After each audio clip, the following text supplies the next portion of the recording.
নৈ কি কৰি আছ তই? জোন এই কিনো কৰিম আৰু এইমাত্ৰ খোৱা পা উঠি মুখখন ধুই আহিছো ৰ বচোন আজি পুৱাৰ চাহ একাপ দুইটাই একেলগে খাওঁ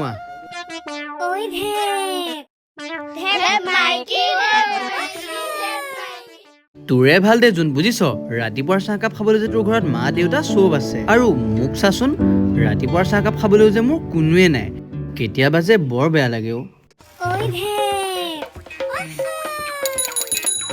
ঐ তুহু দুটা ইয়াতে বহি আছ তুহু দুটা কথা এটা গম পাওঁনে নেপাও কি হ'ল আকৌ চাগে তোক তোৰ মতাটো এৰি থৈ গুচি গ'ল সেই এইটো কলতো নহয় চহৰৰ পৰা আজি বিবেক আহি আছে নহয় তুহঁতে গম নেপাও নেকি বিবেক আহিব ভাটিবেলা কামৰ পৰা আনিব যাম তুহঁতে ওলাবি